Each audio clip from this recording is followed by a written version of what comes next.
হ্যাঁ স্যার, আমার নাম হচ্ছে সুমিত রায়। আমি এলএনটি কোম্পানির কাম করি। তা এই মেশিন সম্বন্ধে কিছু বুঝাবো। এই কাটিং মেশিন, যে হচ্ছে না আপনার কাটিং মেশিনে কিছু নিয়মকানুন আছে। হ্যাঁ, এই মেশিনে কাঠের রড হলে আপনার এই দেখেন সব করা আছে, লেখা আছে, সেরকম সব দিতে হবে।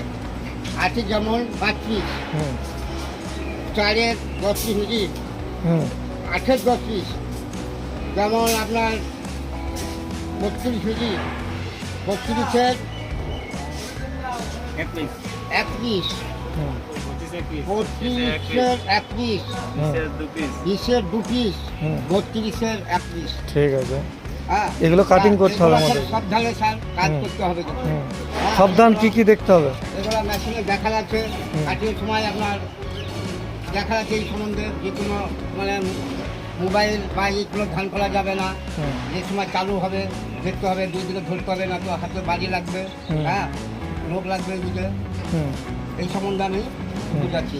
এটা কোন জিনিসটা দাবলে তবে কাটিংটা হয়? এই জিনিসটা এইটা দাবলে কাটিং হবে আপনার। ওই দাবি দেখাও একটু। হ্যাঁ, দাবি দেখাচ্ছি, চালু করো। চালু, মেশিন চালু করো। চালু করছি, মেশিন দাবলাম। ওইখানে রাখো না। হ্যাঁ, এই মেশিন দাবলাম, এটা ধরে চালু হবে না। আচ্ছা, হ্যাঁ, হ্যাঁ, এটা চালু হবে। হ্যাঁ। এবার চাললে চালু হবে। ঠিক আছে। ইমার্জেন্সি সুইচ কিছু আছে? হ্যাঁ, emergency আছে স্যার, এই সাইডে emergency switch আছে। এখন দাবাও না। আচ্ছা, কোনটা ইমার্জেন্সি সুইচ?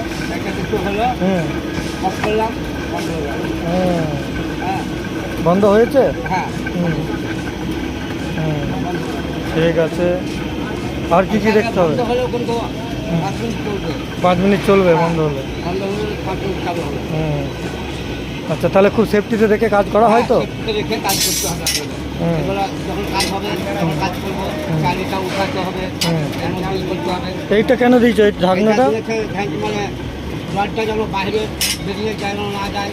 হ্যাঁ, এখানে যখন রড চাপালাম, হয়তো আমার নামিয়ে দিলাম, নামিয়ে দেওয়ার পরে একটা পা দাবালাম বা হাত দাবালাম, আপনার খুলে যাবে না, কাজে লাগবে না।